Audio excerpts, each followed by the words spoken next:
Shalom, perkenalkan nama saya Rudi.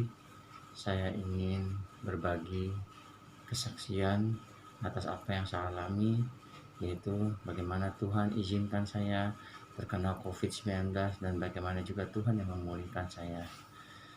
Berawal dari pulang kerja pada badan saya panas dingin. Saya pikir itu hanya demam biasa saja. Lalu saya hanya minum obat paracetamol, kerokan lalu tidur. Tapi beberapa hari meriang tersebut tidak hilang. Lalu saya pergi ke dokter dan pergi ke rumah sakit cek darah untuk mengetahui penyakit saya. Dokter bilang saya radang dan terkena tifus. Lalu saya diberi obat untuk diminum, tapi tidak juga ada perubahan. Setelah berjalan kurang lebih 1 minggu, saya memutuskan untuk pergi lagi ke rumah sakit yang berbeda untuk konsultasi ke dokter spesialis penyakit dalam dan serta sambil membawa hasil cek darah saya di rumah sakit sebelumnya. Setelah dokter memeriksa kondisi tubuh saya dan melihat hasil cek darah saya tersebut, dokter menyatakan bahwa ini bukan tipes. Lalu saya diminta untuk opnam untuk dapat diperiksa lebih lanjut. Setelah singkat cerita, saya diperiksa dan dinyatakan reaktif dan juga ada infeksi di paru-paru saya, sehingga saya harus dirawat sebagai pasien COVID-19. Setelah itu istri diminta untuk menandatangani surat pernyataan dan persetujuan bahwa saya akan dirawat sebagai pasien COVID-19. Setelah mengurusi semua administrasi tersebut, saya dibawa ke ruang perawatan untuk dirawat sebagai pasien COVID.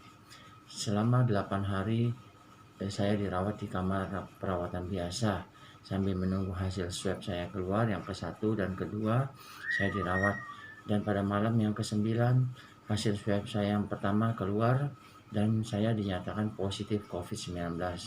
Lalu malam itu juga saya dipindah ke kamar isolasi yang pertama, dan 2 hari di kamar isolasi pertama dokter kembali memberitahu bahwa hasil swab saya yang kedua sudah keluar dan hasilnya pun masih positif. Maka saya dipindah lagi ke kamar isolasi yang lebih ketat, di mana keluarga sudah tidak boleh melihat dan menengok saya. Namun puji Tuhan, saya bersyukur sekali kepada Tuhan selama dalam masa perawatan. Saya tidak pernah melupakan Tuhan. Saya tidak pernah meninggalkan Tuhan saya. Saya tetap yakin dan percaya bahwa Tuhan tetap ada di menyertai saya dan Dia pasti akan menyembuhkan saya. Saya tetap doa, pujian, penyembahan dan juga baca Alkitab setiap hari melalui GBA, tidak pernah saya tinggalkan. Saya tetap lakukan semua itu. Saya tidak mau sakit ini menjadi suatu alasan bagi saya untuk tidak baca Alkitab. Karena bagi saya firman Tuhan itu adalah kekuatan dan penghiburan bagi saya.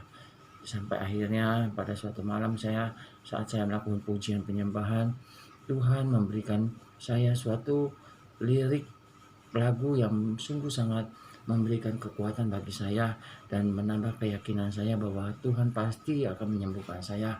Yang mana lirik lagu tersebut menyatakan bahwa Kau berfirman dan sembuhkanku, Kau bersabda dan selamatkanku, tiada yang mustahil bagimu. Yesus, ku percaya padamu. Terima kasih Tuhan Yesus atas kekuatan yang telah Engkau taruh dalam hati ini. Saya terus imani perkataan tersebut dan saya terus berdoa dan menyerahkan segala sesuatunya hanya kepadamu, kepada Tuhan. Dan puji Tuhan, setelah menjalani proses perawatan di hari ke-16 setelah swab ketiga dan di rongsen paru-paru, dokter membawa kabar sukacita. Dokter mengatakan bahwa saya dinyatakan hasil swab yang ketiga sudah negatif dan hasil rongsen yang ketiga pun sudah membaik, dan saya diperbolehkan untuk pulang ke rumah tetapi tetap harus menjalani isolasi mandiri di rumah selama 7 sampai 10 hari dan tetap menjaga protokol kesehatan.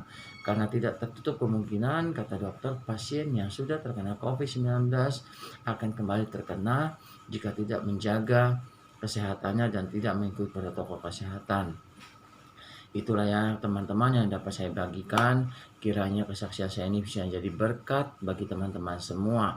Dan pesan saya kepada teman-teman semua, apapun yang sedang kita hadapi, jangan pernah melupakan Tuhan, jangan pernah meninggalkan Tuhan. Senantiasa andalkan Tuhan, karena Dia adalah Sang Halik pencipta langit dan bumi ini. Dia yang berkuasa atas kehidupan ini.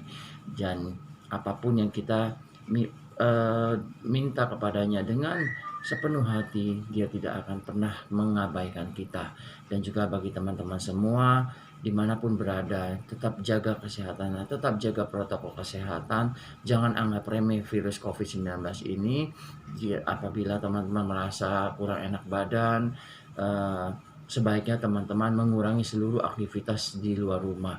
Tidak usahlah berkumpul-kumpul sementara dengan yang lain, karena hal ini dapat menjaga kesehatan diri kita juga sendiri dan juga teman-teman di sekitar kita. Terima kasih, Tuhan Yesus memberkati.